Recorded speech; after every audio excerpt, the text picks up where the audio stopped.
A German shepherd emerged from the Cedar Grove snow, limping, his coat salted with frost and old hurt. He wasn't supposed to come back. Inside a small cedar cabin, a former U.S. Marine lived quiet with an ache he didn't name, until the lock whispered and a masked stranger eased the door. No one saw the dog move. No one expected a stray to become a shield, but he remembered the man's scent and what it meant to be given a chance. What happened next will make you believe in second chances and in guardians who arrive on 4 steady legs. Before we begin, tell me where you're watching from. Drop your country below. And if you believe no man or animal should ever be left behind in the cold, hit subscribe and let this story remind you that miracles still walk among us on 4 legs. The morning came pale and brittle over Cedar Grove, Montana, a small timber town pressed between black-boned pines and white drifts where the wind combed the snow into ribs. The thermometer nailed to Jack Morgan's porch read 10 degrees and falling. The sky had the steel blue look of weather that wouldn't forgive mistakes. Jack, 35, former U.S. Marine, stood in the kitchen of his cedar cabin and watched the tree line the way other men read the paper. He was tall in a way that seemed built for rucksacks and long roads, shoulders squared by years of gear, with a runner's leanness left over from desert mornings and shipboard decks. A thin scar rose like a pale stitch along his left forearm. His right knee had the slow ache of an old promise that never quite went away. His hair was close-cropped dark brown, the practical kind of cut you keep even when the uniform's gone, and his eyes, gray-green, steady, had that habit of measuring distance and wind, like he was always planning an exit and a way back in. People called him quiet. Dogs, the few he met in town, called him still, which is a different thing. He wore a thermal Henley and a flannel overshirt, sleeves rolled to the forearms, and the steam off his coffee lifted between his fingers in thin white veils. He had the look of a man who could lift a refrigerator and also apologize to it for the inconvenience. The house carried the ghost of laughter that didn't echo anymore. On the mantel sat a photo of Laura, hazel eyes, dark hair in a wind-tangled ponytail, the sun pinning bright coins to her cheeks on some high ridge, and a pressed elk flower she once tucked in his cap as a joke. The accident had been 2 years ago on a rain-slicked road out by the county line, the kind of thing folks in Cedar Grove talked about with the low, reverent tone they used for storms and funerals. The rooms stayed neat because he kept them neat. A man can't always clean his heart, but he can wipe a counter. He had a kettle dented from a backcountry trip that wheezed like an old harmonica when it boiled, and he teased it sometimes under his breath. "Come on, old-timer," because it felt better than talking to the walls. His humor rode low and dry, the kind that showed up as a slanted grin when the world tried too hard. He was gentle with anything smaller than him, which is most things in this world, and faithful to the schedules he'd built when orders stopped coming. Dawn coffee, porch watch, bodyweight sets on the rug, a slow jog down the plowed logging road if the knee allowed. Outside, Cedar Grove wore winter like a uniform. The sawmill breathed pale plumes beyond the river. Main Street sat under a lid of quiet, its diner sign flickering between open and opinionated. Folks here were the practical kind. Store clerks who knew your boot size, a school bus driver who waved at every mailbox, Deputy Cole at the substation, who always ended a chat with "holler if you need." Jack kept to himself. He wasn't unfriendly, he was precise about when to spend his words. The wind dragged a skein of snow from the roof and flung it into the yard. He lifted his mug and scanned the white like a man reading sign. He could read a day by its edges, how the smoke stood, how the chickadees kept low in the spruce, how the snow crystals hissed underfoot like salt on a skillet. The tracks were there if you knew where to look. A rabbit's staccato morse around the woodpile, the neat, tidy miniature of a fox that had circled the compost, and last night's melted ovals where a deer had considered the bird bath and decided against it. Jack saw something else too, faint but insistent along the fence line, prints larger than a fox, splayed slightly, the front two deeper than the back. One dragged at the toe and cut a tiny crimson comma. He leaned forward, breath fogging the glass. The print's edges were fresh and crisp. The crust had broken cleanly. A dog, he thought, not a coyote. The stride was heavier, and there was no tight, wary zigzag, a domestic line, wavering. He set the mug down and the old floorboard gave its familiar complaint, a dry hinge of sound that always felt like the house clearing its throat to speak, and then thinking better of it, he pulled on his boots, oil-tanned leather, scarred and loyal, and shrugged into his parka. The door hinge ticked, and the cold came in with the bright knife smell of snow and fur. Jack stepped onto the porch and stood there, not moving, the way you stand when you want the woods to forget you're a man. Over the months, he had learned that quiet is not the absence of sound. It's the layering of careful ones. The cotton hiss of falling snow, a crow's rusty hinge of a call, the far-off plosive of the river eating at an ice jam. He listened, and the woods listened back. Laura's old camera sat on the shelf by the door, the battered Nikon she'd used to catch everything from elk bugles to the upturned miracle of mushrooms after rain. He thought of picking it up, and then didn't. Not yet. He stepped down one tread, and a wind-scrubbed patch of porch showed hair caught in a nail. Guard hair long and sable gray with a black tip, thick with winter undercoat. German shepherd, his mind supplied, and not a small one. The yard opened into a shallow swale where the drifts gathered like folded quilts. Down by the stacked rounds of pine, he saw a smudge of red where the snow crust had been punched and bled through.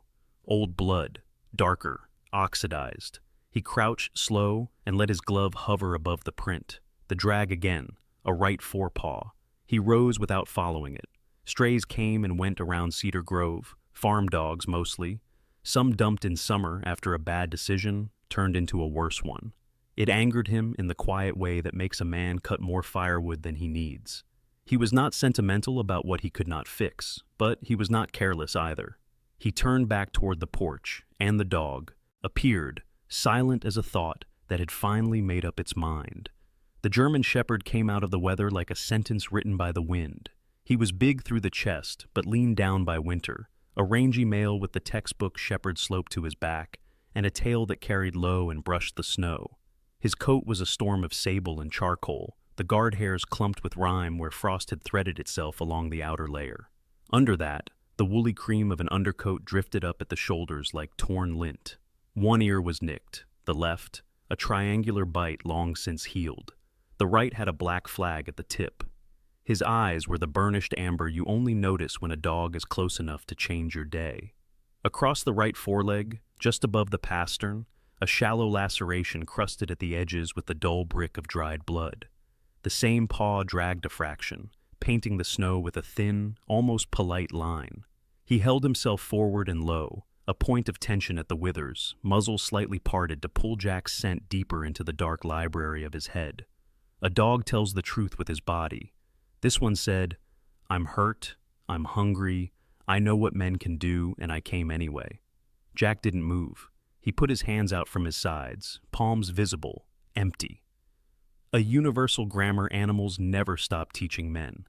He didn't talk, not at first. Words are stones in icy water. You want to place them gently so they don't crack the surface. The dog's breath came in little white engines. The wind nosed through his coat and lifted a soft glitter off him like shaken glass.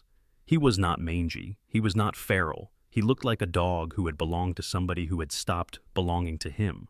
Jack's heart did that odd, private thing it does when a missing piece knocks on the door from the outside. He lowered himself onto the top step, slow, boots flat, elbows on his knees, the posture of a man who means to be here for a while. The dog watched the lowering closely, weighting each angle for treachery and finding none. After a long moment, the shepherd stepped forward one pace, then another, then stopped just beyond the sweep of Jack's reach. Snow dust feathered off his coat. A single flake settled on the old nick of his ear and stayed there, a tiny white flag of truce. "Easy," Jack said finally. But the word was not a command, more like a blessing you whisper when a candle takes. His voice came out warmer than the air and steadier than he felt. He had the memory of issuing orders in worse weather to men who needed him to be granite. Now he spoke as if the world could hear and be calmed by tone alone. The shepherd shifted weight off the hurting paw and lowered his haunches imperfectly, not a sit so much as a fold. He kept his chest proud, nobility stubborn even in fatigue. His muzzle lifted, nostrils working. He locked eyes with Jack in the way of dogs who are counting not just your fingers, but your ghosts. Jack gave the smallest nod, that sacred semaphore between beings who understand that neither of them will be the first to break what's forming here. He did not reach. He did not offer the kitchen or the bowl or the warm rug. He did not try to own a thing he had not yet earned. He offered what the morning had taught him to offer: presence and a square of quiet. The wind rattled the chimes that Laura had hung and he had never taken down. Their thin voices trembled and then settled. A jay scolded from the spruce and then thought better of it. Time didn't stop, but it remembered how to walk softly. Jack watched the shepherd's eyes travel the perimeter, the porch post, the door seam, the shadowed space beneath the step, and returned to Jack's face as if to say, "I see your house, but I'm watching you." There is a moment in every oath where the words become weight. The dog shifted again, let the sore paw rest fully for one heartbeat, winced, and then chose. He stretched down into the cold, the long, slow bow of a creature making room inside itself for trust, then rolled his weight to his hip and lay just there, just out of reach, so a man could not pretend the choice had been his. Snow picked out his whiskers in silver. His eyes did not close. Jack angled his body toward the yard, the way you do when you sit with someone hurt, and give them your shoulder instead of your stare. He could feel the ache in his knee clock itself into a familiar rhythm, as if pain were a metronome that kept his life from rushing. He thought of the days he and Laura had let the Nikon hang heavy against their chests, while they waited 30 wet minutes for an elk to turn its head into light. He thought of how many good things in the world had arrived, not because he chased them, but because he stayed. The house popped softly in the cold. Somewhere a plow threw blue snow off the highway. The day lifted a fraction hardier. Jack spoke again, nearly under his breath, a sentence he'd never said out loud to a living thing, and suddenly meant with his whole life. "You can stay as long as you need." The shepherd's ear twitched, the nicked one, the flag of old battles, and his eyes unfixed from Jack's and slid to the tree line, then back. A sentry acknowledging another sentry. He did not move to the door.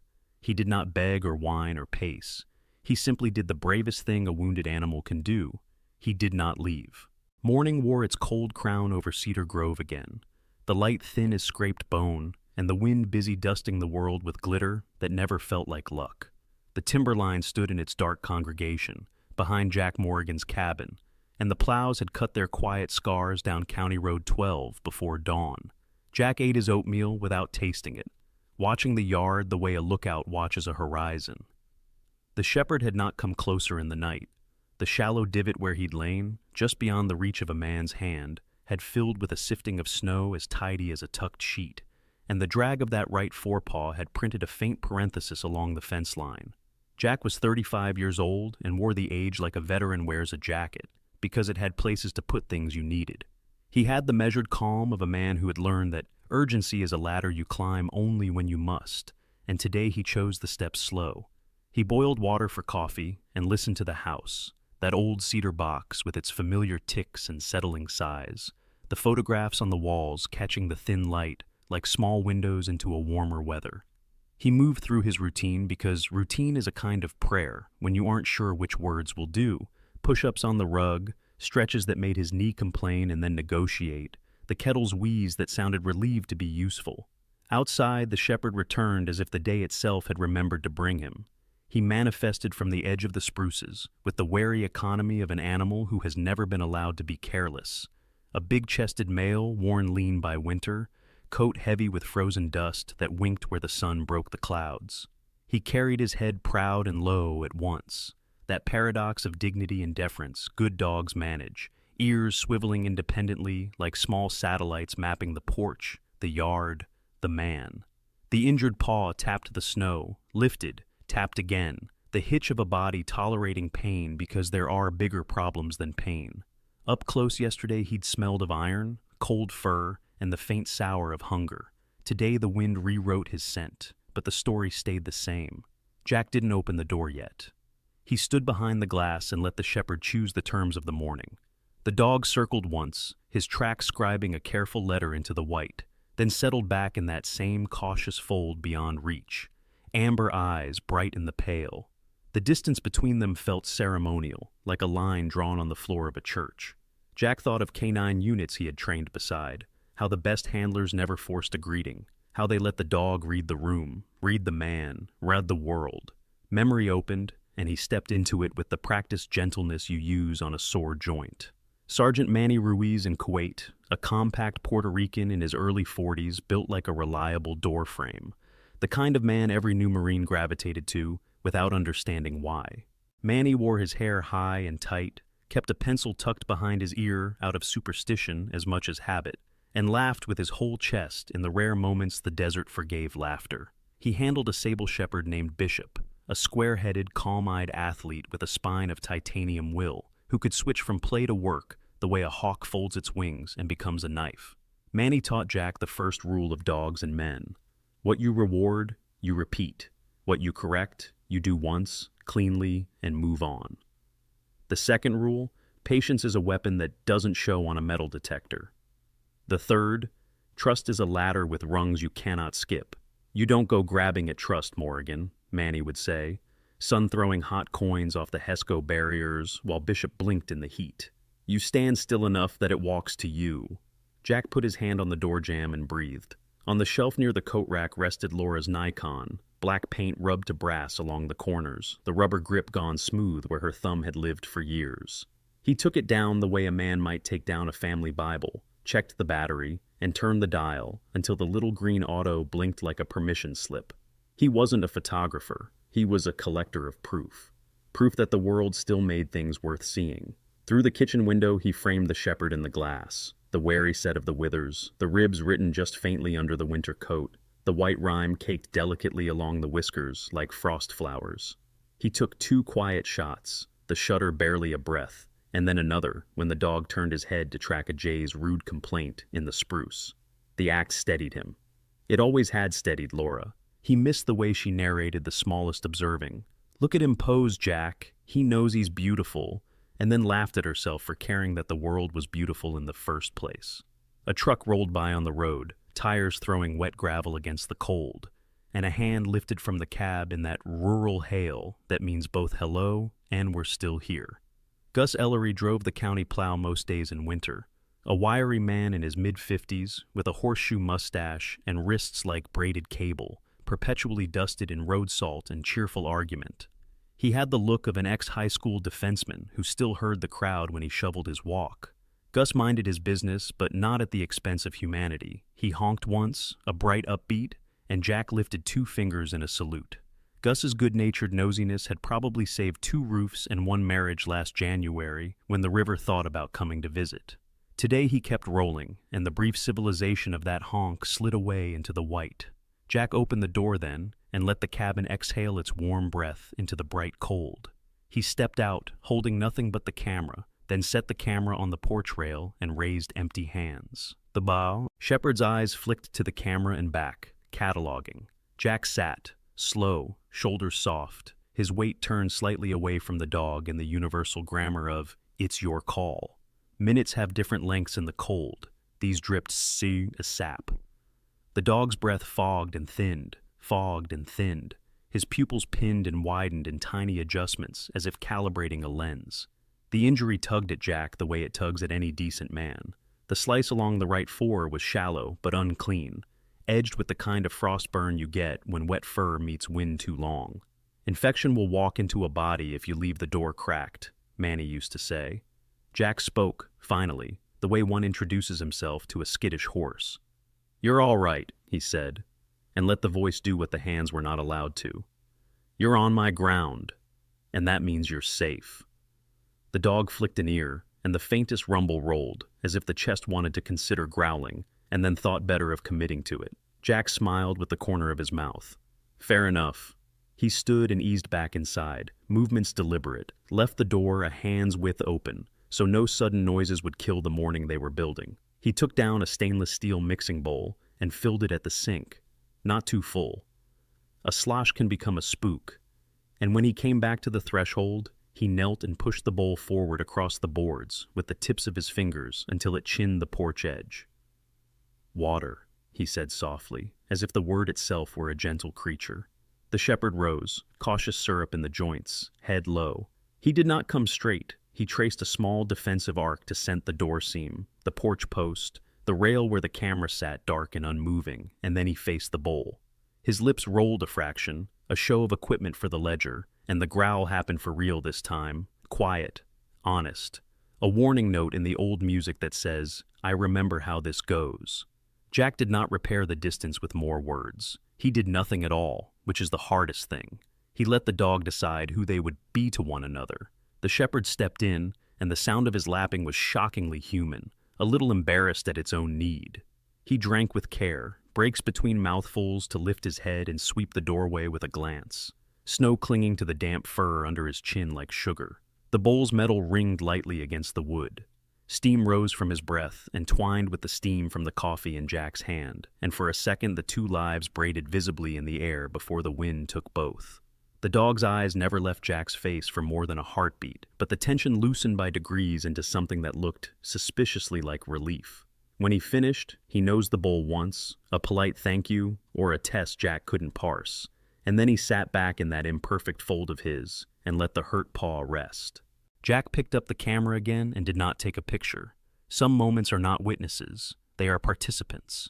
He saw, instead, the hushed brightness of the dog's eyes after water, the small collapse of vigilance in the muscles along the shoulders, the way the world itself seemed to lean closer, as if the woods wanted to hear what might happen next.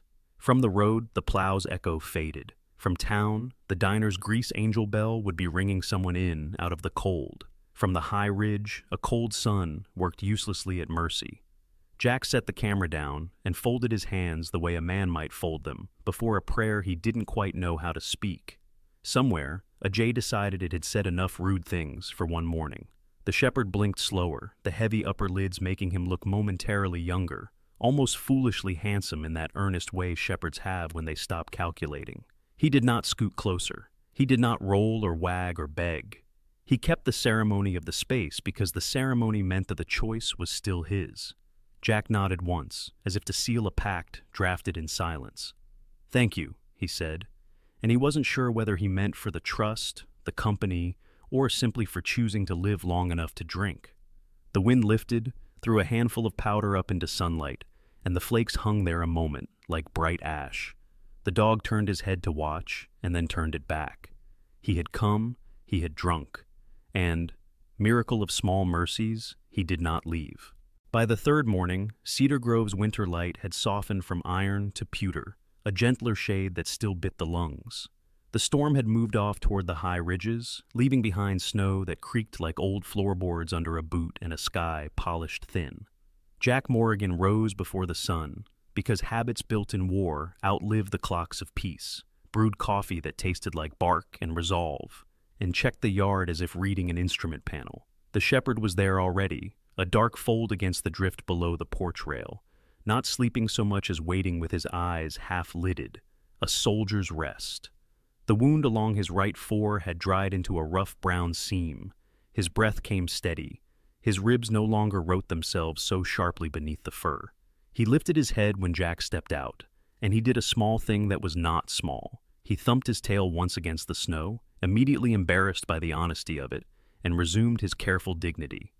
"Good morning," Jack said, and because a man talking to a dog is the most human thing a man can do, he added, "We might as well begin."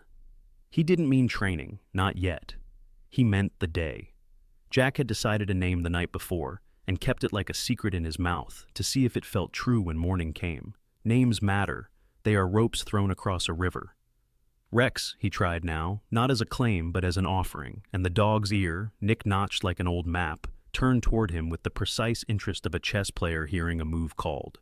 The amber eyes brightened a fraction, and Jack knew the world had just changed, quiet as a snowflake tipping off a branch. He fetched the stainless steel bowl, set it on the edge plank, and pushed it forward. "Rex," he repeated once, softer, and the name settled between them like a new post in a fence line. The dog drank without the low warning note he'd given on the first day. Trust is a ladder, and they had climbed exactly one more rung. Jack eased down onto the step with the care of a man negotiating a treaty with an old knee, and when he looked up, the dog was studying him with that slightly comic, tragical seriousness shepherds wear when they are busy committing a face to their permanent archive. "Rex it is," Jack said. "If you disagree, file a formal complaint." The corner of his mouth found humor, that thin wire that had kept him upright in worse places, and some of the cold inside his ribcage cracked and fell away. They began to live in each other's orbit the way planets and faithful men do, measured, predictable, exact enough to build a calendar on. By noon, the sky's pewter had lightened to tin. A north breeze combed the firs and sent their fine glitter down in veils. Jack cleared a path from the porch to the woodpile with a scoop shovel, working slow so the scrape of metal on boards wouldn't read his threat. Rex shadowed him not close but nearer than yesterday, stopping every few paces to woo. Fold that bad paw and listen to a world Jack could not hear. The soft arithmetic of mice under the snowpack. The tiny metronome of a chickadee's heart firing faster than winter should allow. The far rattle of the county plow. When Jack hefted a round of pine, Rex tipped his head and flicked his ear in concern at the human male's very questionable ergonomics, and Jack laughed out loud, a sound that jumped like a trout at his own throat. "Don't start," he told the dog. "We can't both be supervisors." When he split a knotty piece, Rex's eyes tracked the wedge with the scholarly suspicion of someone evaluating a new tool for the tribe. He did not beg. He did not lick. He simply existed beside Jack with such measured attention that the entire day seemed to straighten its posture in response. In the afternoon, because weather had granted a narrow mercy of sun, and because movement was the one prayer his body still answered with amen, Jack laced up and stepped down off the porch, glancing back to see if the ritual would be witnessed.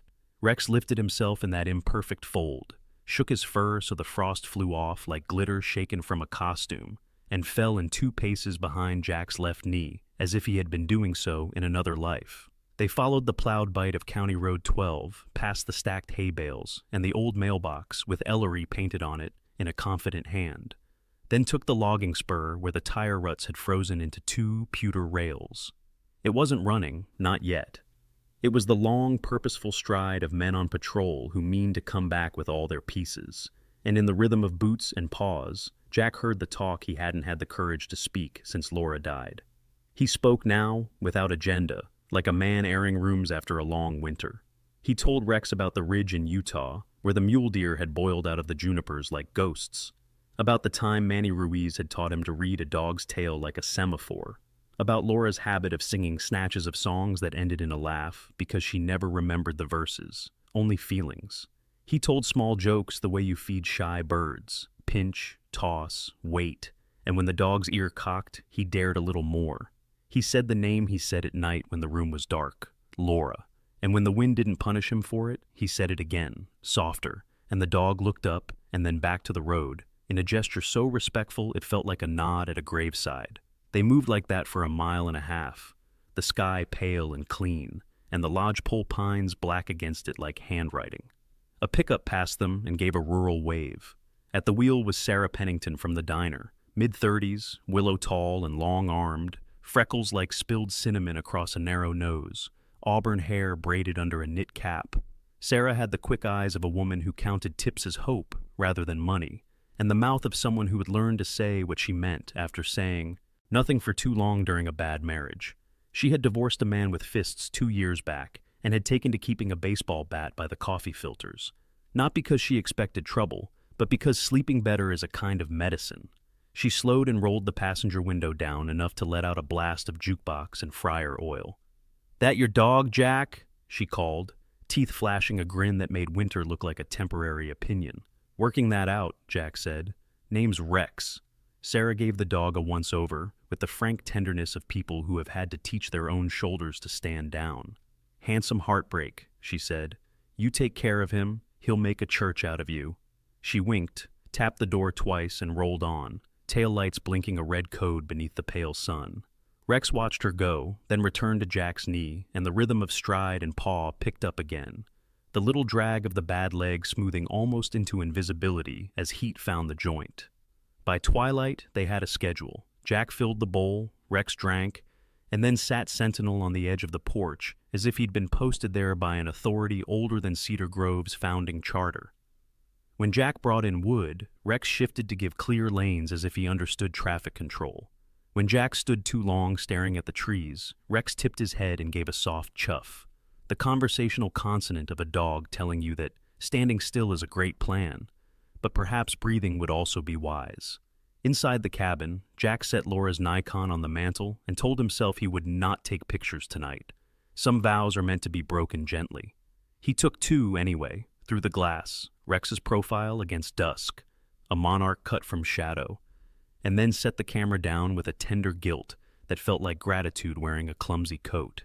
He ate stew, the cheap deliciousness of onion and carrot turning to sugar in a heat that seemed to travel out into his hands, and saved a plain chunk of boiled beef he had no intention of admitting to himself he had saved. He did not feed Rex. He set the chunk on the porch rail and turned his back on it to busy himself with a knot of rope, because a man must paint his pride over his compassion, sometimes if he wants to keep both.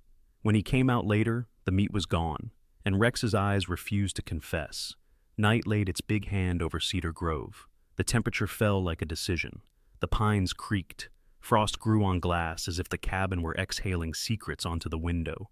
Jack turned down the lamps, let the wood stove settle into a steady red eye, and stood at the door a moment longer than necessary, because men who have seen endings know how beginnings can sneak up disguised as chores. He could see the faint track they had made along the fence, his boot tread a wide braid, Rex's prints precise pennies melted into the crust. He felt the day in his calves, the good ache of earned weight, and the better ache beneath it, loosening its grip. "Good night, Rex," he said through the crack in the door. The dog blinked slow, that old Roman salute of the species, and laid his head on his paws. Jack slept. He woke to a sound he felt before he heard, a low tremor under the ribs that reached the ears a heartbeat later. Rex had uncoiled from the porch edge and stood now at the top of the steps, every line of his body drawn into a single arrow pointed at the dark beyond the woodpile. The growl began down in the chest and gathered as it climbed, a quiet earthquake rolling to the surface, sure as geology. His tail hung straight, not tucked. His ears were high, his lips just barely skinned back from his teeth in a clean, professional disclosure of capabilities. The cabin had that middle-of-the-night hush where every board listens. The stove ticked, the way hot iron speaks when it remembers the cold. Outside, the wind had turned to a breathless stillness that makes sound carry too far. Jack swung his legs out of bed and winced as the bad knee clocked awake, grabbed the flashlight from the peg, and came to the door. He didn't flip on the porch light. Light blinds you to the night that's already seeing you. He opened the door just enough to step out beside Rex and stood shoulder to shoulder with the dog, the way men stand with other men before they decide whether to escalate. The smell came first, ranker than a fox, muskier than a feral cat, with the iron of something that had fed itself hard through winter. The timberline held its breath. Far off, something in the dark moved where the snow was deepest, and a pair of low green coins blinked once and then held, unwinking. Rex's growl lifted half a note. Jack's hand found the porch post and wrapped around it, and together man and dog stared into the dark that stared back. The night balanced on the rim of whatever would happen next. Cedar Grove put its ear to the dark and heard snow coming. The evening had settled cleanly, no wind, just a brightness to the cold that made every surface ring like glass. And then the barometer in Jack's bones dropped. Frost thickened on the porch rail in feathery panes. The timberline pulled its shadow closer. The air took on that powder-dry smell of a storm still thinking about it. Jack Morrigan stood at the cracked door jamb with the flashlight asleep in his palm, looking where Rex was looking. The German shepherd had uncoiled from his post and risen into a statue made of decision, chest forward, head low, tail a straight, silent line. His body wrote a sentence every working dog knows by heart: "I'm on." At the edge of the yard by the woodpile, something shifted against the pitch of the snow and made two coins of green appear. Blink once, hold. A winter coyote, rangy, winter thin, the gray buff of dry grass with darker penciling along the spine, narrow hip bones sharp as bad news, stood half in shadow, half in appetite. Hunger had peeled the caution off its ribs. February makes honest thieves out of many creatures. It knows the drift where mice tunneled, and then lifted its head to sniff the warm seam that was a cabin full of stew, and a man, and the old scent of a trash can never truly clean. Rex's growl opened like a trapdoor under the porch. It didn't blare, it gathered. The sound came from a deep place and rolled forward until it reached his teeth and stopped there, polite as a closed fist. Jack didn't raise the light. He shifted one step to put his shoulder almost touching Rex's flank. "Easy," he said, which to a good dog means be brave, but be smart. The coyote did what hungry coyotes do. It made a bad plan. It drifted closer on a diagonal, cutting scent, testing lines. Rex's front feet danced half an inch. the calculated little steps of a boxer settling his geometry. And then the coyote broke a rule older than fences. It came within the circle of the porch. Rex went off the top stair like a launched thought, hitting the snow in a low arrow that sent powder up in a bright gasp. The coyote feinted left, quick as a flipped coin, then lunged right, teeth snapping for the shoulder. Rex pivoted on the good four, met it with chest and head, and the two bodies struck with a thud that sounded wrong in the stillness. Jack shouted once, a short bark that had stopped men before, and flung the flashlight beam not at the animals but past them, hard into the trees, to make a phantom threat in the dark. He snapped a knot of firewood off the stack and threw it low so it kissed the snow 3 feet to the coyote's offside. A distraction, not a rage. In that half-second of animal arithmetic, the coyote slashed and found flesh. Rex answered with a drive and snap that said the word no in a language canids had been speaking since the first winter. Blood pattered the drift in tidy drops. The coyote felt the give in that and decided it. Preferred smaller arguments. It wheeled, spun hard, and melted into the spruce with the silent competence of a roomer leaving a room.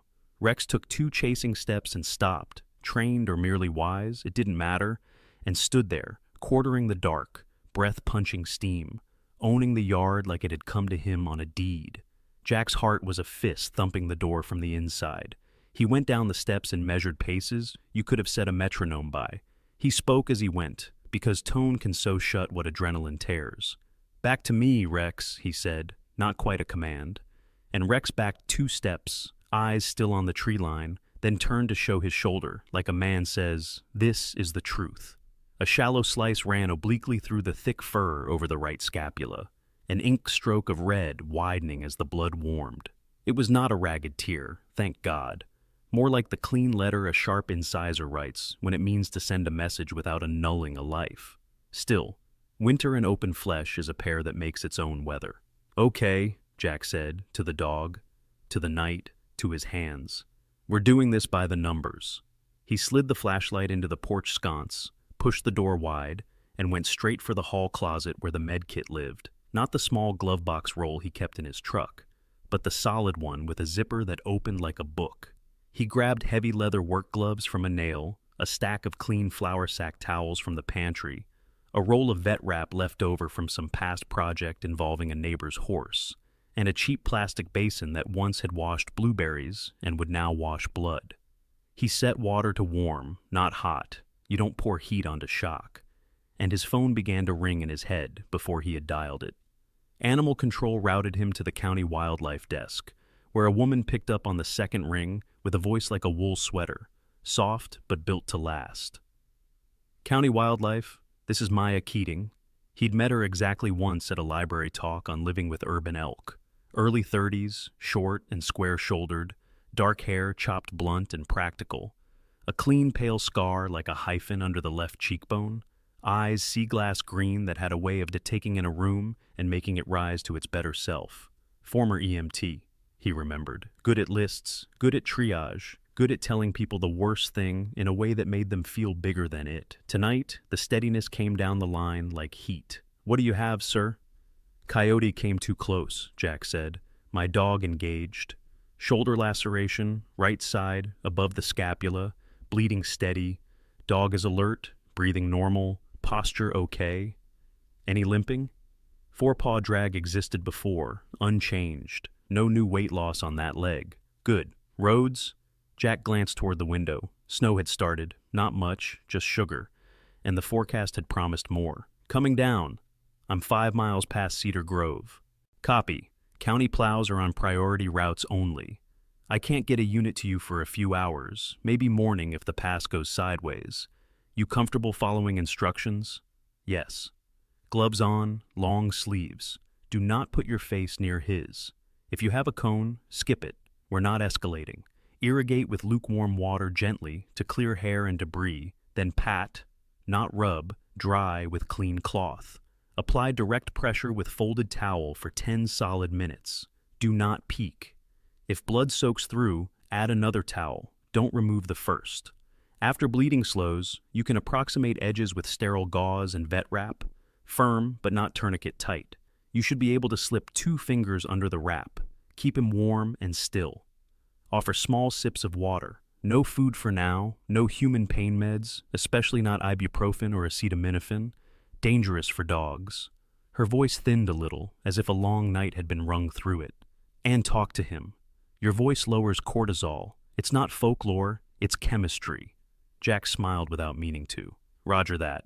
If he shows signs of shock, pale gums, listless, rapid shallow breathing, you elevate his hindquarters slightly on a folded blanket. Keep his head level. Call me back if anything changes. I'll keep the line open for 10 while you start. Appreciated. Good dog, she added, as if she could see through the phone. He did his job. Jack laid the towels on the stove rail to warm and pulled on the gloves. He lowered himself beside Rex on the porch and made small, true sounds the way you would for a hurt child who doesn't trust bandages. All right, buddy. You stood your ground. Now stand for this. He irrigated gently until the blood ran more pink than red, the water in the basin cooling the air with a clean iron smell that tugged memory and demanded presence. The wound was longer than he had liked, 3 inches, maybe a hair more, but clean. He patted dry, laid down the first folded towel, and pressed. Rex tensed, eyes flaring, then turned his head away and put his trust in a spot on the tree line as if to say, I will not watch you hurt me because we both know you are trying to do the opposite. Jack watched the second hand on his watch tick its stubborn little steps, 10 minutes that felt like a field grade. Snow stung the back of his neck and collected in the hair at his nape. He ignored it. Halfway through, Rex breathed out a long sigh that emptied something bigger than lungs, and his head dropped to the board. That's it, Jack said, voice low. You're allowed to lean. When the time was up, he did not peel the towel, he nested another over it, then a pad of sterile gauze, then wrapped the whole business with the vet wrap in an even spiral that would have earned him a beast from an instructor who was hard to impress. He slid 2 fingers under to confirm circulation, watched the color come back under Rex's nails, counted breaths. Maya, he said into the phone, bleeding controlled. Her relief came as a quick exhale. Good. Keep him warm. Do you have a blanket you can spare? Jack reached for the one he kept over the porch chair, a wool army remnant with moth scars and history, and draped it over Rex's back without covering the injury. The shepherd tolerated it with the dignified resignation of a professional accepting an ugly sweater at a holiday party. Jack fetched a bowl of water and set it by Rex's muzzle, then wet his gloved fingers and touched the inside of the dog's lip so thirst could remember itself. Rex lapped 3 times, paused to scan the yard, then took 2 more polite sips, as if hydration were a matter of etiquette. Good, Maya said. Let him rest. Check every 15 minutes. If the wrap slips or bright blood comes through, repeat pressure. I'll call at the hour mark. You did right. Her voice warmed and dropped a register. He did right too. He did, Jack said. And when he ended the call, the porch felt bigger, as if a room had been added to the house where courage lived.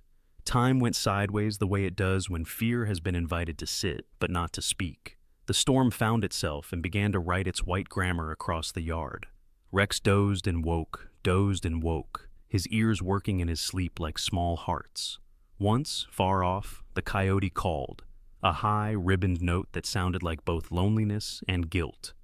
And Rex lifted his head, considered the reply he would not give, and put his muzzle back down without comment. Jack sat with his back against the post and let his shoulder touch the blanket so his body could send the message his words had already sent.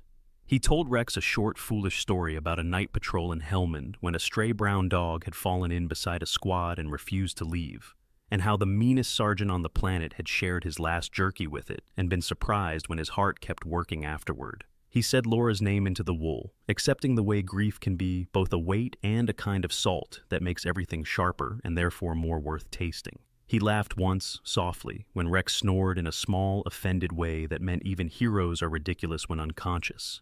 He checked the bandage, the color in the gums, the count of breaths. He checked himself and found, inside the cold and the ache of the knee and the porch boards pressing a map of themselves into his back, a place that had not been empty for an hour now. The snow stacked, the night thinned, the stove clicked and sighed and held. Close to dawn, the storm tripped over the mountains and lost its nerve. The yard lay under a smooth new page. Jack peeled back the edge of the wrap to inspect. No fresh bleed, the edges of the cut looking less angry, the skin warm but not alarming. He offered water. Rex took it more eagerly, When Jack set the bowl aside, the dog inched his chin forward and placed it on, Jack's boot like a king deigning to admit membership to a guild. "All right," Jack murmured, and put his hand, bare now, warm, on the broad crown of Rex's head. He felt the minute release of muscles that had been holding a country steady all night, felt the faint push of skull into palm that means not only I accept, but I ask. He didn't promise anything a man can't promise. He said the one vow he could live: we don't leave each other. In the first true light, the world edged their silhouettes in pewter. Inside the cabin, the kettle began its old harmonica wheeze. Outside, the coyote had gone to find an easier boarder. Jack stood, slowly, his knee complaining and then agreeing, and Rex rose with him, a beat slower, head high despite the bandage, the wool blanket sloughing off his back to fall in a darker shape against the white. It looked, for a second, like a flag someone had carried a very long way and finally put down. From that hour on, they were not two survivors sharing a porch. They were a unit. Dawn arrived the way forgiveness sometimes does, quietly, without fanfare, settling into the seams of Cedar Grove until everything wore a gentler edge. The storm had drifted north and left the town washed in milk-blue light, the snow a clean ledger waiting for signatures. Jack Morrigan woke with the familiarity of a man who had stood a long watch and found the watch still standing. His body ached in honest places, his knee spoke in old syllables, but the first thing he saw when he cracked the door was Rex lifting his head from the porch boards, the improvised wrap on his shoulder dry and snug, those amber eyes bright with the embarrassed dignity of someone caught healing faster than he meant to show. The shepherd tested his weight, set the bad forepaw down and then down again, decided pain was no longer the most interesting thing happening, and rose with a shake that sent crystals into the air like larks. The town answered the morning in its own small ways, the millstack ghosting the pale sky. County Road 12, wearing two fresh grooves where Gus Ellery's plow had yodeled through at 6, the diner's neon blinking awake 3 times before deciding to keep its promise. Jack poured coffee and a second bowl of water, spoke the dog's name the way you speak a truth you've finally earned, Rex, and watched a tail tip accept the day. He worked by the numbers because structure is how you keep worry from driving. Check the bandage for strike-through, none, the gums for good pink, good, the breaths for rhythm, steady, the eye for mischief, present. He warmed a little broth and thinned it with water, let it cool to not quite warm, set it on the threshold and turned his shoulder, and Rex handled it like etiquette, a few careful licks and then a pause to salute the tree line before finishing, as if someone were watching his table manners. The wind had backed off. The big cold loosened its grip by a finger. They took a short walk down the logging spur, not running, but sending the message to bodies and sky that both were still of use. Jack kept the pace deliberate, feeling for the shepherd's tempo, the way you feel for current under a canoe, reading each slight easing of the right four as a miracle of engineering and will. And whenever Rex veered to read a new story in the snow, Jack let the leash of distance have a little slack as long as the dog's ear still took his voice. He heard himself giving commands he hadn't spoken in years. Heel, softened by a grin. Easy, rounded by affection. Leave it, when a squirrel ran biblical along a fence rail, and Rex froze into a statue titled Temptation. The training wasn't drills. It was language lessons between two natives of different storms. Now and then he stopped, knelt, checked the wrap, hid a sliver of boiled chicken in his fingers, and watched trust find it like water finds a fall line. When they turned back, he tested recall on a longer line, and the big dog bounded toward Luciu. Him, awkward, joyful, too proud to make a scene about it, and skidded to a seat with that clumsy precision shepherds have when their brain outruns their brakes. The sun made a shallow brief appearance and wrote a thin coin on Jack's wristwatch. He pocketed the moment the way men pocket stones from beaches no one else can find again. By late morning, the day had a hum to it. Jack stacked wood in a rhythm that always felt like penance turning into prayer, and Rex revised his job description from sentinel to shadow, shadow to supervisor, supervisor to accomplice. When Jack set around on the block, Rex positioned 3 feet away at a 45-degree angle and watched like a safety officer. When Jack stopped to check the bind, Rex looked up at him with a patient, "This is a 2-person task," look that made Jack's laugh punch the cold. He forfeited the porch blanket and trotted lighter now, the bandage snug but forgotten, stopping only to examine a crow feather, as if it were a quill, and he might need to write a letter himself. A battered Subaru pulled into the lay-by at the mailbox, and out stepped Sarah Pennington with a paper bag hugged to her ribs. Even bundled in a quilted navy parka, she still looked willow-tall, auburn braid coiled under a gray beanie, freckles vivid where winter had left the face alone. Sarah had that calm, forward posture women learn when life has tried to make them step back too often.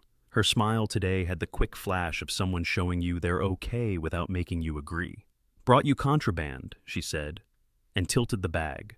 A roll of self-adhesive gauze, a pack of sterile pads, a cheap cone neither of them intended to use, and a red cotton bandana covered in tiny coffee cup prints that had clearly been cut from one of the diner's old napkins. "For your hero, the bandana's for morale, works on grumpy loggers and fourth graders." Sarah's eyes took Rex in professionally. Shoulder angle, paw set, overall brightness, then softened at the tail oscillation that he tried and failed to keep small. "He's a good boy," she said to Jack and to the air, then crouched just enough to let the dog sniff the back of her glove. "And you're a very good boy, mister." She described in quick shorthand her shift. The breakfast rush with the fishermen arguing steelhead run times, her new busboy, a high school sophomore who was all elbows and apologies, and the way the coffee machine had started whistling like it was harboring a tiny train. Then, because kindness, she lightened the conversation. "You need anything else, you holler. I've got a bat and a trunk full of casseroles." Jack grinned. "That's a dangerous combination." "The casseroles are the dangerous ones," she said, patted the bandana onto his palm, and left with a wave, tires biting the snow with that particular confidence of towns that know how to leave without saying goodbye too hard. Jack tied the bandana into a loose triangle that looked ridiculous and therefore perfect against Rex's ruff. The shepherd bore it with the grave air of someone accepting a medal for services performed under significant protest. They went inside then for 15 minutes to thaw their fingers and check the wrap with the new supplies. Jack cleaned around the laceration, rewound the vet wrap smoother this time, counted out a few more seconds of direct pressure and felt the dog's muscles step down from alert into aware. "You're going to have a fine scar," Jack said. "Matches the house." Afternoon took the light down a tone. The clouds thinned to a pale veil and let a cool gold rake the room where Jack kept Laura's Nikon. He'd cleared the table, set out a spiral-bound field notebook with a russet cover and a chipped blue pen, and laid the camera on a folded dish towel like a relic. He wasn't developing anything, just scrolling, indexing, attaching words to pixels so the story would not scatter when the wind blew. The notebook was addressed on the first page to June in block letters that had made his hand shake the day he wrote them, because 9-year-old letters deserve steady planks to walk on. June Morrigan, dark bangs cut too straight by a well-meaning grandmother, a smile that showed one front tooth still deciding, a habit of tucking her chin when she laughed like she was protecting something delicate from burglars, lived 2 counties away with Laura's parents, the Rourkes, until Jack could figure out how to be both anchor and sail. She loved birds because Laura had taught her their names, and she asked questions with the staccato urgency of someone measuring their world before it measured them. Do owls get lonely? Do clouds remember places? Do dads like soup better if you blow on it first? He wrote as if she were here. Letters he would one day bind and hand over when his own eyes were steady enough to watch hers read. Today's entry began with the plainness he knew children deserve. Today Rex drank from my hand. He didn't look at me the whole time. He looked at the trees like a gentleman making sure no one interrupted. He followed at my left without a rope. He wanted to chase a squirrel and didn't. If you had been here, you would have told him, "Sir, no," and he would have agreed. He took photographs to staple between paragraphs. Rex's profile with the red bandana, a paw print next to his boot for scale, the way the late sun through the spruce cast bars that made every surface look briefly like a page of music. He printed 2 on the cheap home printer that laid a faint green where there should be gray, set them to dry near the stove, and wrote under one in small letters. This is the face of someone who is trying very hard to be brave and doing it correctly. A soft thud on the porch drew his eye. It was only the woodpile settling, and he reached to clip a photo into place, pen in teeth, camera strap curled across his forearm like an old leather snake. Rex slept close to the door, chin on paws, a sentinel at rest. Every so often his ears worked separately, catching news Jack's clumsier senses passed by. The house had that particular quiet that is really a gathering, like an orchestra holding its breath before the conductor lifts a hand. Jack angled the Nikon to review a series he liked, a run of frames where the dog's eyes tracked something invisible across the yard, the focus catching a glint in the amber that made him think of a candle in a church no one goes into, but everyone needs to know is there, and wrote 2 more lines for June about how some animals teach you the weather inside your own head. Then the sound came. It was small, only if you didn't know houses. The first was a metallic whisper at the front door. Not the affectionate wobble of a misaligned latch, but a careful sound, as if a key were thinking about whether it belonged. Jack's body got to his feet before his brain had written the memo. The second sound was a low bump, not wood swelling against wood, but deliberate pressure, someone testing the door with the soft, arrogant shoulder of practice. Rex's eyes opened into coins and then into weapons. The hair along his spine rose by measure, not panic. His mouth flattened. He stood in one movement that put no weight on the healing shoulder at all. There was a pause, the kind that makes the heart hear itself. Then the knob twitched, twisted, held, twitched again, and the door shivered inward a fraction, not enough to show a face, just enough to show intention. Jack's hand found the edge of the table. The Nikon strap slid forward against his wrist and stopped, the camera resting against his pulse like a small, steady animal. Outside, the light thinned to the same green-gray as old coins. Inside, the house drew itself tight as if bracing for a wave. The third sound was not a sound so much as a message, metal kissing metal, in a way that meant a tool had arrived and meant to make a friend of the lock. Jack's breath shortened into quarters and then found whole lengths again. He looked once at Rex and saw in the dog's eyes a clear, ancient answer. I am here. And then, from the other side of the door, the careful scrape of something slender slid into the keyway and began to turn. The lock whispered its metal secret and then turned the way a lie becomes a decision. The front door eased inward half an inch, then an inch more, and winter leaked into the cabin in a thin seam of cold that smelled of old rubber and road dust. Jack Morgan had the Nikon strap looped around his wrist and nothing else in his hands. He set the camera down without noise and let his breath lengthen till the room agreed to hold still. Rex stood already, a dark statue with a red bandana at the throat, like a medal he hadn't asked for, the vet wrap neat over his shoulder, amber eyes wide but level. The door swung open and a man filled the frame as if he had been poured there. Tall, early 30s, the hard fitness of someone who lifts with impatience and runs only when chased, wrapped in black the way a crow wraps itself in sky, hooded jacket, cargo pants bloused into lace-up boots, nitrile-dipped gloves that made his hands look like tools, and a balaclava that made a narrow, unblinking slot of his eyes.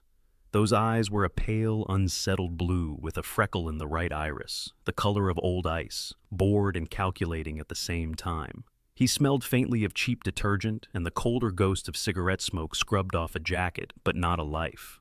A nylon strap crossed his chest and fed into a small sling bag. A flat black pry tool sat behind his belt like another bone. He moved with the slow, practiced confidence of a man who had tested doors in 3 counties and rarely met a reason to hurry. When he spoke, his voice was quiet and Southern Plains flat, not asking to be memorable. "Afternoon," he said, though it had already slid toward evening. He stepped inside and let the door close softly behind him, a cat burglar's respect for hinges. He catalogued the room and then jacked the way a buyer sizes a truck. Frame, mileage, damage, and his eyes paused a fraction on the knee that had never quite forgiven Helmand. The intruder's left hand stayed low near his waistband. The right drifted toward his sling bag and came away with a slim fixed-blade knife. A utility model, black polymer handle, blade-worn silver on the edge where life had already sharpened it. He reversed it like he'd done 100 times and held it along his forearm to make his silhouette lie. "Don't make this complicated," he said, and there was the laziness of entitlement in it. "Cash, jewelry, phones. You sit right there, and we pretend this didn't happen." He let his gaze touch Rex and skim away, a man dismissing a problem he'd never had to solve before. Jack did not sit. He shifted his weight 1/2 step to put the heavy oak table between himself and the knife, angling his body to give his knee a line that wouldn't betray him. The old training pulled his awareness wide. Exits, distances, objects with edges, the stove's corner, the lamp's cord, the way the intruder's boots left a wet grit print that would be useful to someone later. His hands stayed open where a man with plans could see them. He could hear Manny Ruiz's voice in the old desert heat. Buy time with words. Buy space with angles. Don't buy heroics on credit. You don't want this house, Jack said, tone level, as if he were giving directions to a lost tourist. There's not much here except pictures and books and a dog with a long memory. A quick, contemptuous smile flicked under the mask. Pictures and books pawn just fine if you don't care about the story. Hands behind your head. The man's right hand turned the blade point down. The left produced a loop of black zip ties that whispered against each other like dry weeds. He came around the table, slow, not reckless. He was young enough to believe himself strong and old enough to respect a man with shoulders like Jack's. He was stronger. He was faster. He could bounce. He had never had to negotiate with a knee that told the weather an hour before the barometer did. Jack lifted his hands. The intruder's shoulder brushed the table's corner. His knife flashed dull and close. The zip ties bloomed open in his left hand like stiff flowers. He was careful not to step within reach of a grab. He stood just outside the range Jack would need to make a bad idea succeed. Rex did not bark. He stood like a drawn bow, ears pricked, lips straight, every tendon writing a single word the man didn't yet know how to read. "Good boy," the intruder said without looking, the way you might to the neighbor's golden retriever. "Stay." His attention landed again on the scars along Jack's forearm, the dense old callus on his palm, the way he kept his head a fraction tucked to protect the carotid, a man who had thought about bad hands before. The intruder stepped in and took Jack's wrist to swing the zip tie around. He used that glove like a clamp, efficient but not cruel. He did not see Jack's eyes narrow at the twitch in the man's neck that announced intent before movement. The knife moved as the tie did, an economy of motion. He was going to bind and then press the blade against compliance and then sit the man in a chair while he toured the house for valuables that would not remember him. Jack let his hands be pulled together and let his knee flex in a way that told a lie about obedience. Then the knee told the truth about pain and almost dropped him. The world staggered half a beat. The man's mouth made a small sound of satisfaction that people make when something goes their way for free.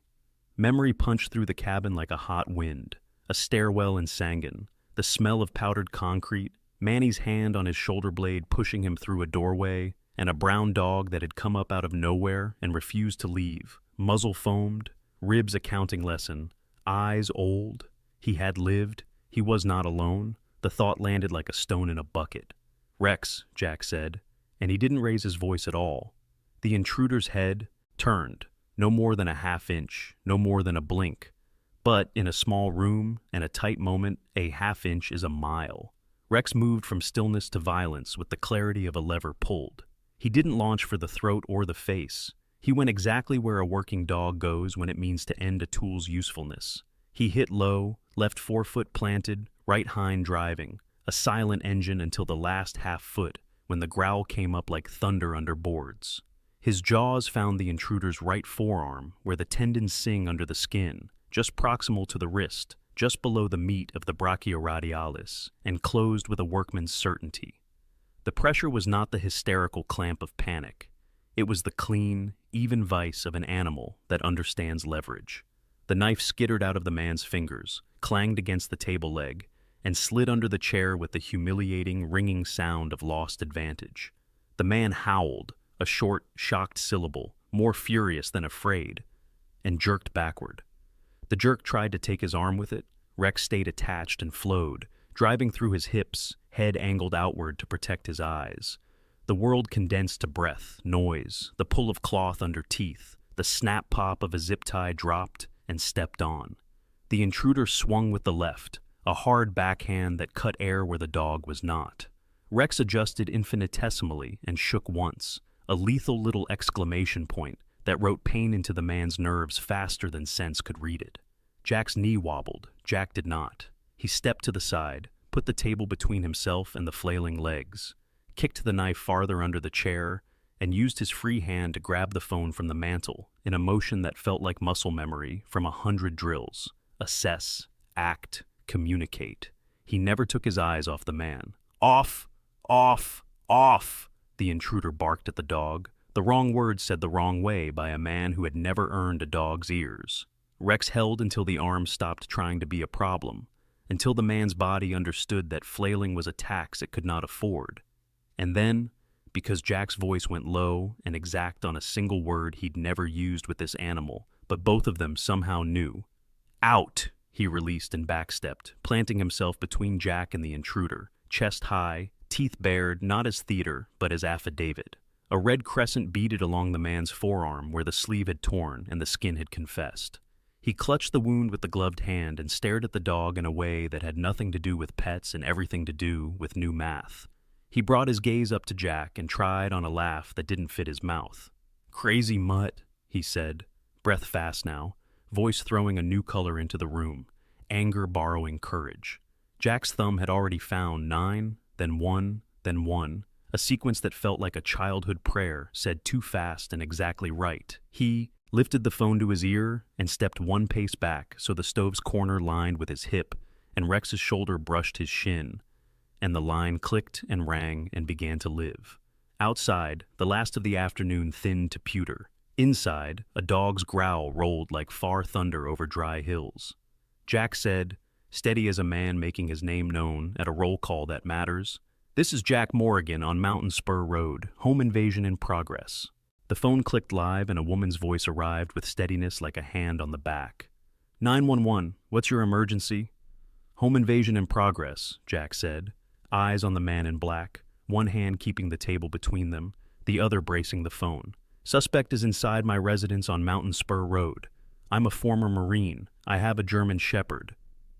The suspect is injured. Name? Jack Morrigan." "I'm Donna Lake," the dispatcher said. Mid-40s, low contralto, the practiced calm of someone who has convinced 100 bad nights to behave. He pictured her as the type who wore her hair pulled back and kept a dish of peppermints by the console, the sort of kindness that survives long shifts. "Units are en route. Keep the line open. Lights on if you can do so safely. Keep distance." "Copy."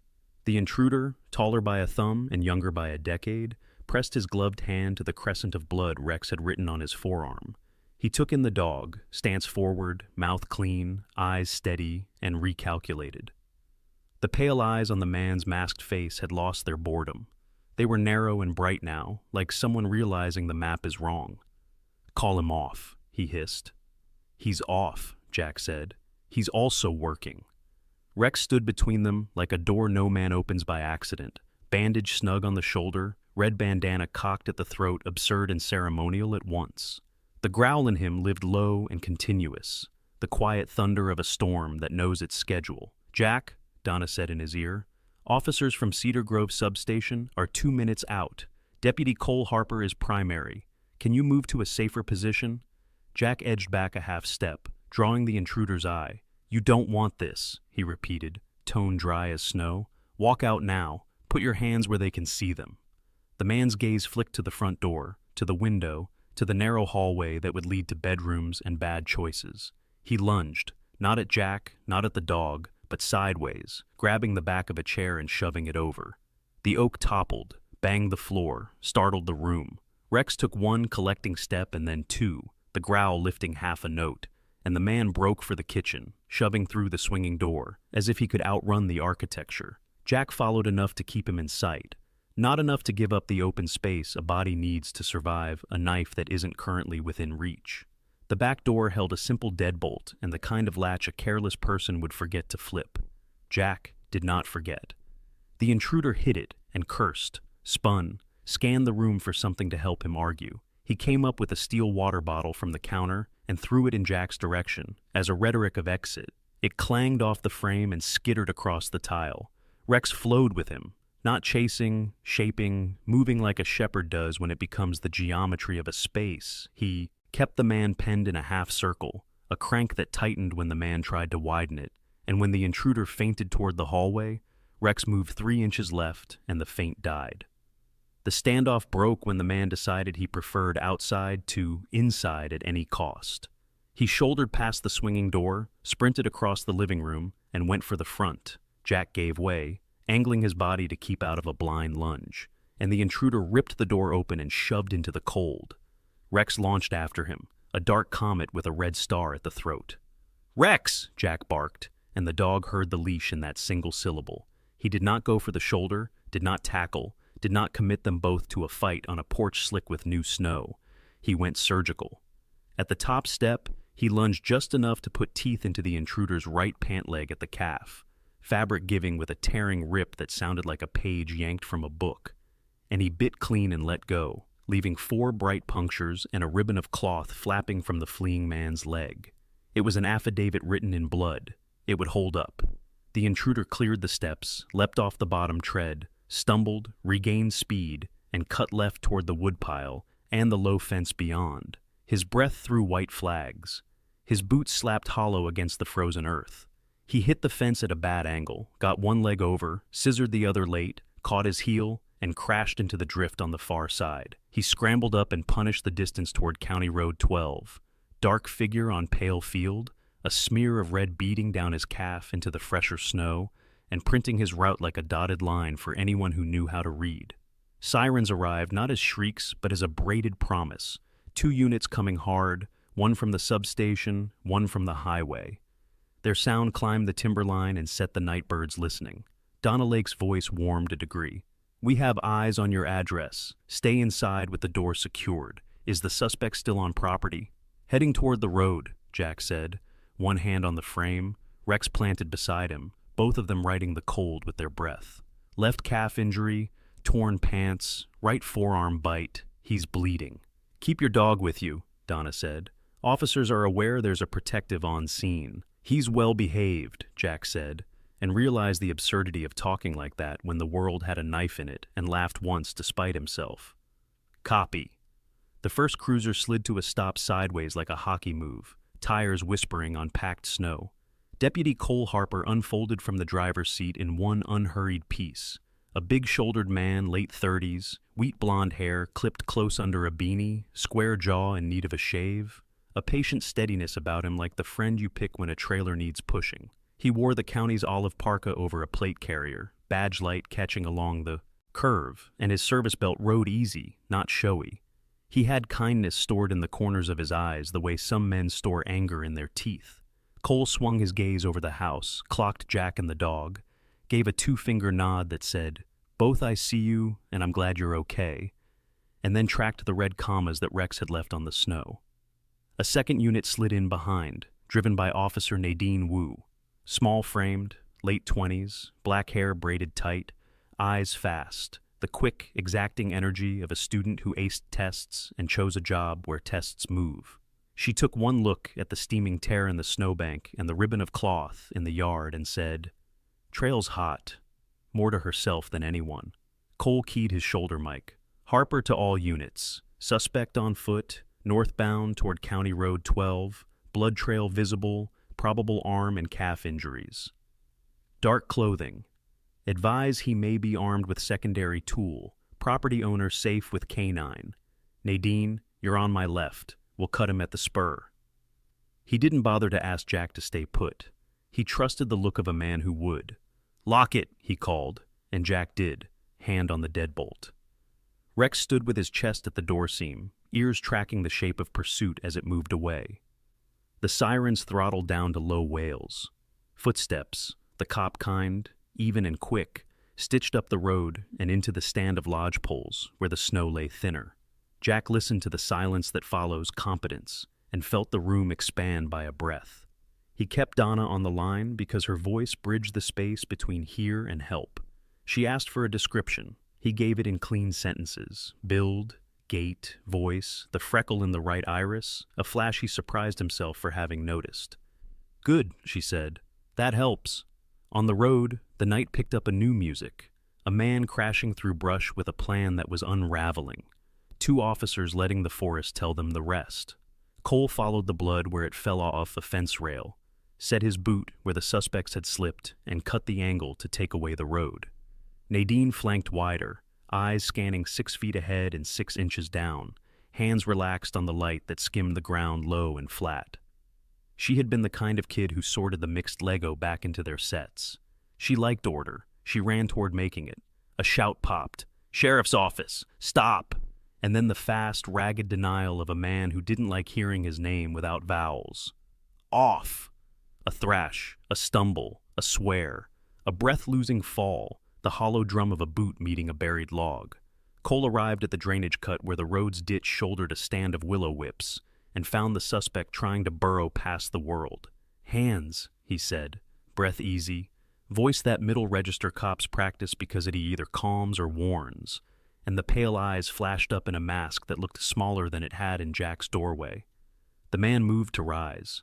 Cole moved faster, weight and training making math. There is an art to applying exactly enough force to change a story's direction. Nadine slid in clean on the other side, cuffing the left, while Cole turned the right and pinned it, the motion practiced into muscle. Under, twist, click. No more anger than screwing a lid on a jar. The man spat a curse at the dark, and the blood on his arm glowed dull and sticky in the patrol car's headlight wash.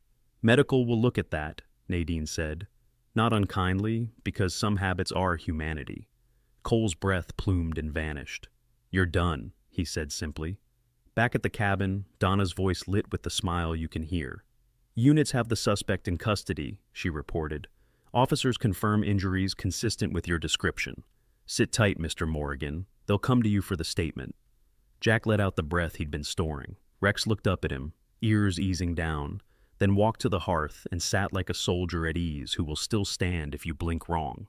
"Copy," Jack said. Donna hesitated a beat and allowed herself one human sentence outside the protocol. "Good dog," she said. Within minutes, Cole stood in Jack's doorway, boots leaving clean dark prints on the mat, hat in his hands, because some men still take them off in a house. Up close, the deputy looked the way he had sounded, steady, protective, without theatrics.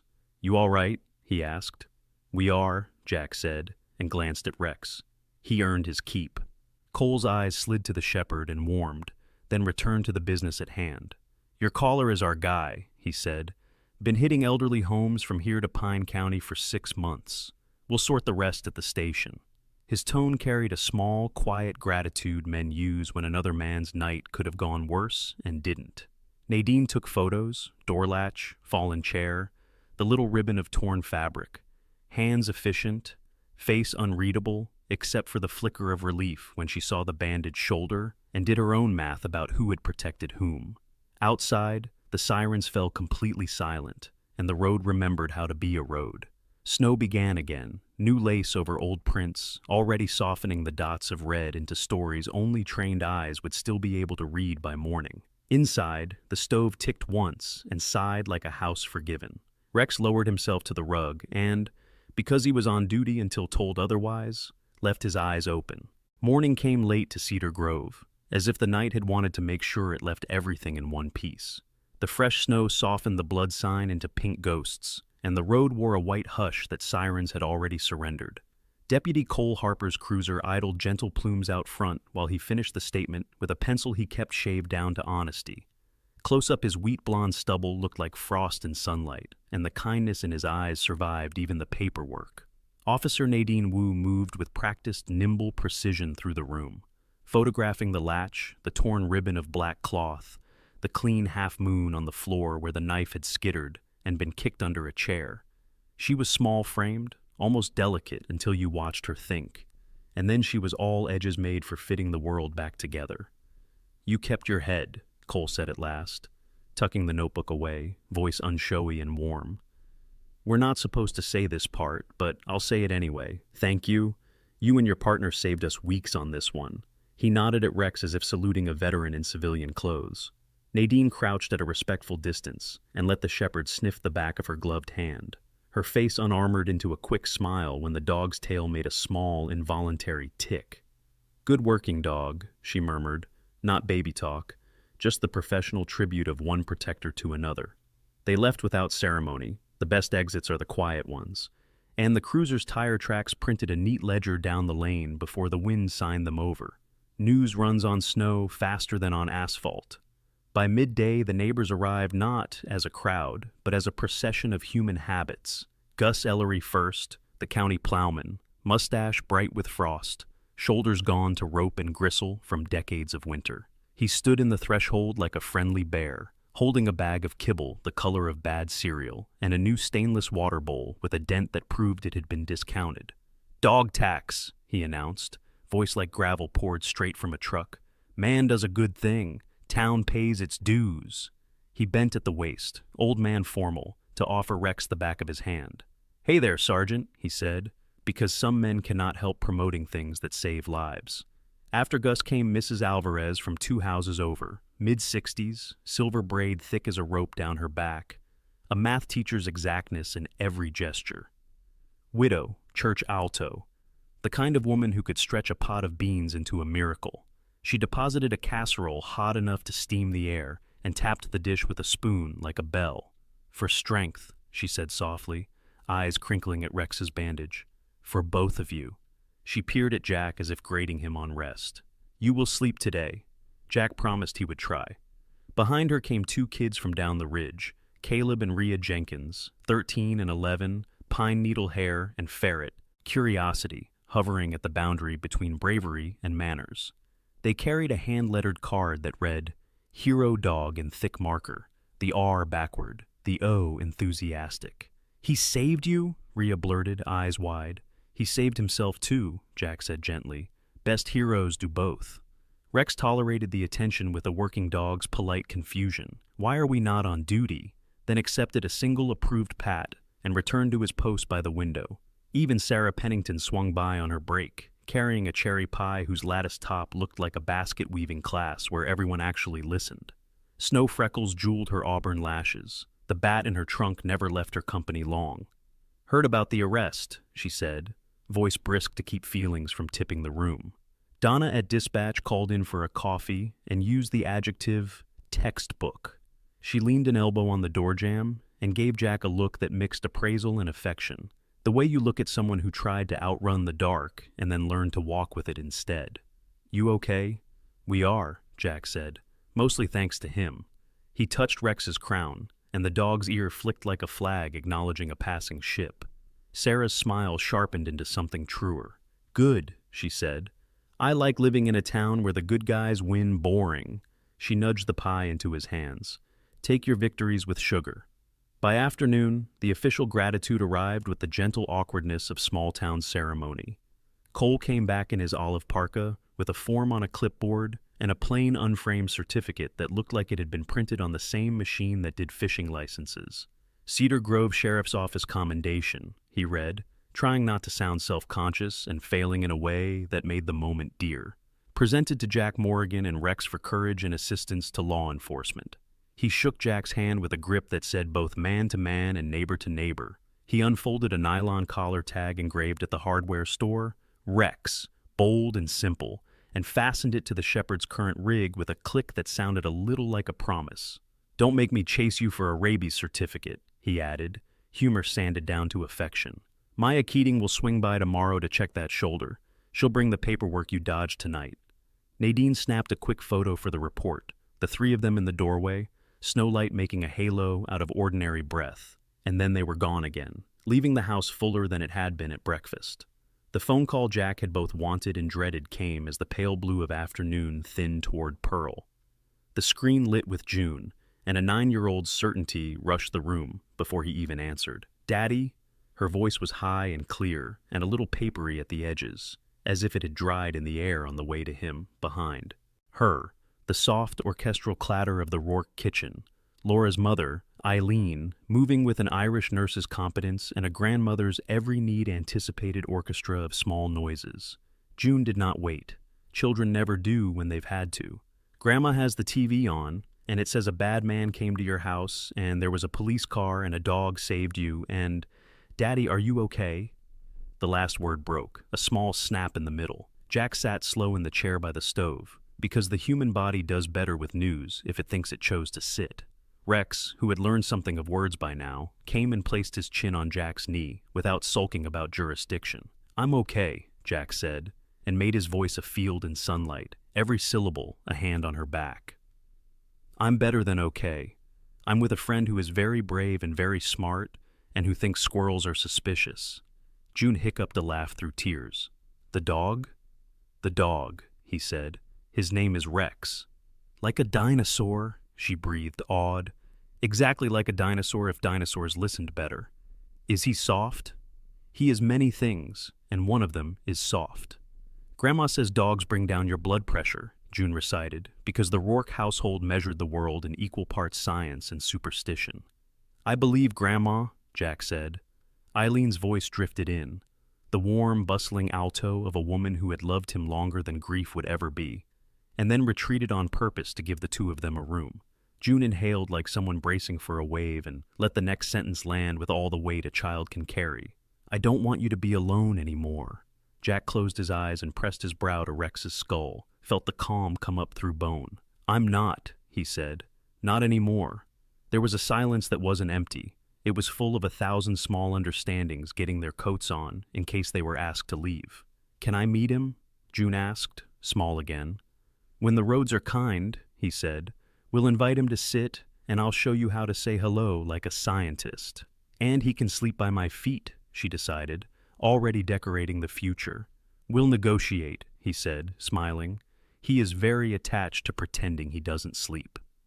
The call ended with the small, brave, I love you, that sounded like a vow and a dare, and Jack held the phone in both hands a moment after the line went quiet, like a man holding a warm cup when the winter outside has plans.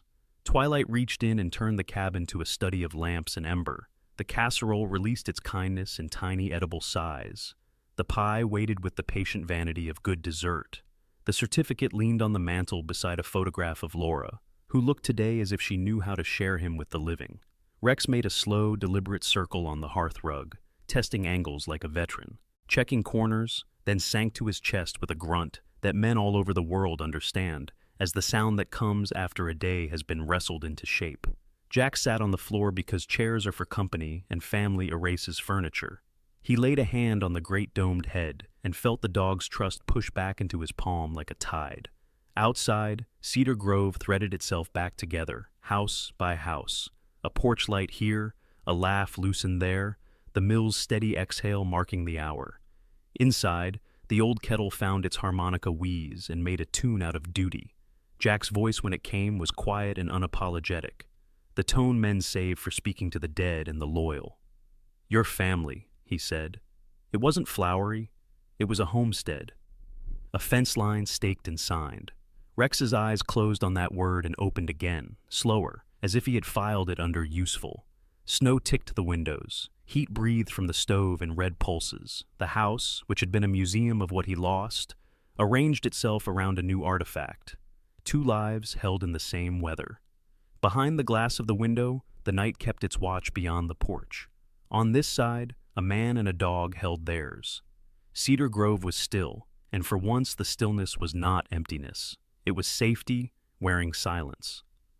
Sometimes the miracle is not thunder from the heavens, but a warm breath on a cold night, a loyal shadow at your door, a second chance arriving on 4 steady legs.